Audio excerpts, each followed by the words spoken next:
Yesterday, I tweeted and put something, I think, on Instagram, a video of my wife and I went shopping at Costco yesterday. And so I just tweeted, not saying you should go to Costco, but I'm not saying it either. Just assuming like a dummy that people would understand that I'm concerned about the banking system.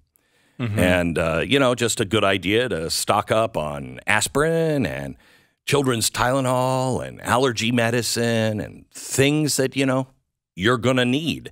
If there's a breakdown of the supply chain, you don't want to be without medicine and toothpaste and things like that. Sure. So that's what I did yesterday. And then immediately it caught fire with Glenn Beck is suggesting that there will be so much unrest due to Trump being indicted that people should stock up on essentials. You suggested that? That's what I suggested, apparently. So that was what I was really worried about. It had nothing to do with the banks. Nope. Had nothing to do with that. I feel like that was in the news. People may have heard of it. Yeah, I know. It might have been something that I've been known to talk about, being prepared. And speaking of that, I have the results of this audience. And I think it's going to shock you. This audience, we took a poll of 10,000 audience members. How prepared are you? Now, we took this last week, Stu. You didn't get a chance to participate, darn it. Mm-hmm. So for mainly entertainment purposes, I thought we would have you take the poll. How much food do you have saved with a long shelf life? I only order takeout. Maybe till the end of a work week. At least 2 weeks worth of food. My food stockpile can last several months. That's 3. I'm good for at least a year. I mean, definitely at least 2 weeks. I would say the question is, can I get to several months? And I think, can you get several months? It's 3. I think I could get to. I'll go with that one. I think I could get to that. I do have I had placed an order a couple of years ago of my Patriot Supply. Got some stuff. For what? Like your 48-hour kit for my Patriot Supply? No, it was like a couple of big boxes. Okay. It's got lots of packets in there. Do you even know where they are? Yeah. Oh boy. I loosely. They're in what I know kind of where they are. Okay. How much? I could find them in a pinch. How much bottled water do you have stored in case of an emergency? Tap water doesn't count. None. I'd be dead within 3 days. I have a large pack of plastic water bottles from my kids' soccer games that could last a couple of days. Definitely at least this high. I have a few Costco-sized water bottle packs that could last a week or two. My water stockpile could last several months. I'm good for at least a year. There's a big gap between a couple weeks and several months. Yeah, I feel like I'm falling in that window quite a bit because I do have a few of those big water cooler jugs. Yeah. We had a water cooler for a while. We don't have it anymore. But I kept a bunch of the extra bottles just in case because I was thinking about you. You're always talking about how we need things. So when, let's say, power goes out, you'll be able to not fill those right away. No, they're filled. Oh, they're filled. They're sealed. Good for you. When they were first delivered. Good for you. Now, then you probally have a better water supply than I have. Really? Yeah. I knew it. Yeah, I'm the one who's prepared around here. Oh, well, anyway, how many of the following basic supplies do you have? A flashlight with extra batteries. Almost I'm definitely. like a battery central man. Yeah, my wife has is like batteries. Battery-powered, solar-powered radio. Solar-powered radio. Or battery-powered radio. I might have that. Cell phones and chargers. Yeah. Cell phones and chargers. Yes, I've got cell phones and chargers. And matches. Hey, we have a few lighters. Yeah. Does that count? Well, I guess. Doesn't say lighters, but yeah. Matches. I mean, I think I was pretty good on that one. Okay. Yeah. I mean, I'm basically a prepper. Is what we're learning here. How secure is your home or your shelter? Not prepared at all. I have a fireplace and firewood. Okay. Yeah. I do have a fireplace. Yeah, but it's gas, isn't it? I do have a gas fireplace. Yeah. I do have we have like one of those little outdoor fire pits. Does that count? I just got a propane tank. No, it really doesn't. No. All right. We can slide that right into the house. What could go wrong? Yeah. I have an alternate source of heat to cook food. like a charcoal grill or camping stove.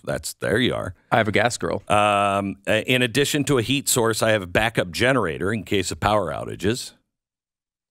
I have a little backup generator. Okay. We used it because we lost power. Right. And I was able to power the refrigerator for like 8 straight hours. There you go. We didn't lose our food. Yeah. I have an entire bunker that's ready to go if power goes out. I do not have that. You do not have that. I have that. That's Glenn's house. Yeah. We think of Glenn's house as our bunker. If I wouldn't have lost them in that. That's why I'm happy you lost them in the fishing accident, because now I can come over and you probably won't shoot at me, at least early. How strong is your emergency fund? This one is really very important because if the banks go down, which do not panic, all you have to do is prepare. If you have enough money for a few days of what it would cost to, get gas and food or whatever, you should have that in cash. Be great to have, your monthly bills in cash for a month, okay? But you should have some cash just in case there's a banking holiday. I love that. I mean, if the banks collapse, I'm not paying bills. What are they going to do? I just tell them the bank's collapsed. Sorry, I can't make those payments. Okay. How strong is your emergency fund? I don't have an emergency fund. My emergency fund can cover 1 to 2 months of expenses. This is not cash on hand. This is what you would have in the bank. Okay. 3 to 5 months of expenses, 6 to 8 months of expenses, a year's worth of expenses. I mean, I could go easily into multiple years. So I got it all stored over at FTX. I don't remember. I haven't checked it in a while, though. How much do you have invested in silver, gold, or other precious metals? None. I bought 0.5 gram of silver just for kicks. Precious metals are a small part of what I have. Precious metals, medium, or precious metals, large part. Ooh, that's just, this is entertainment purposes only. My social security number, is that the next question on this? How many of these barter skills do you know? Oh, gosh. Ooh, I was bad on this one. Carpentry, sewing, auto repair, medical expertise, or zero. When do you get to talk on radio? Yeah. Do you get that's that? zero. Okay. Yeah, that's zero. I had to punch zero on that one. Yeah, definitely zero. How much emergency fuel do you have stored for your car? None. I have an extra gallon of gas in the garage. I have enough extra gas for last a month. Gas stored for last 6 months. What are you supposed to do with extra gas? You put it in, plastic containers, the big red plastic containers, okay? And then what? And then you fill them up. And then over about a 2-month period, you cycle through that gas.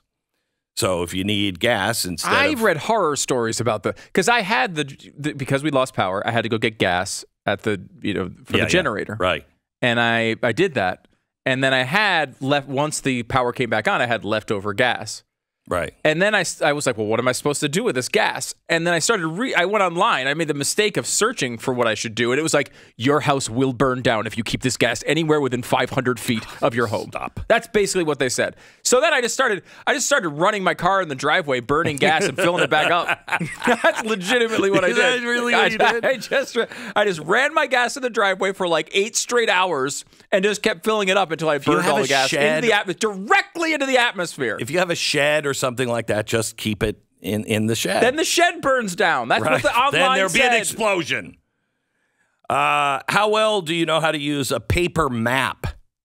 I'm good at that. Hopeless without an iPhone. Could possibly navigate to the other side of the neighborhood. Navigate around a new city. Can handle long-haul road map trips with a paper map.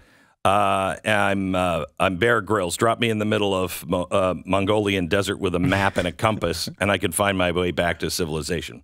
I mean, I probably am not to that level, but I can read a paper map. I will say this is the same thing that's going to happen with AI. I was thinking of you the other day when I was thinking of this, because what happened from maps to GPS is about what's about to happen with our writing skills. Everything. Yeah. You're not going to do any of it anymore. You're just going to look. You're going to click AI. You're going to click Chat GPT. It's going to write something up for you. You're going to glance at it. You'll go, I need report for school. Yes, we got it. The idiocracy is going to happen. It's going to happen. It's going to happen. All right. Did you actually take it and click on it? I thought you were doing it. No, I was doing it for me. I'm Mad Max, by the way, 100%. You have even to with be. no skills. No skills. All right, hold on. Anyway, I'm quickly going through. You here. go through it. 10,000 people took the quiz in this audience. Where do you think most of this audience is? I mean, I would think you'd think this audience is super well prepared, right? So 1.7 are toast. Okay. That's you won't their category? survive if your kitchen table breaks. Okay. You won't. It's like, I don't know what to do. I had to eat the children. So it's 1.7 that took it not prepared at all. 13% could survive a mild disaster. They've tucked, some finances away for emergencies. They have useful tools or skills, and a little bit of food. Most of this audience could survive a big disaster. In fact, 69.8% of this audience. Congratulations. You have some investment in precious metals, an emergency fund, some food and supplies stockpiled, maybe an extra generator. Even though you may not be a prepper, you've taken steps to prepare for hard times, which will protect you and your loved ones for weeks, even months. That's 70% of this audience. And then there's this Mad Max category of 15%, 14.7%. 15% of this audience is Mad Max. You're one of the few people who could actually survive a nuclear apocalypse. There's few that I bet you in the general population, I can't even imagine 1%, less than 1%. Your bunker is stocked with food, water, supplies to last you months.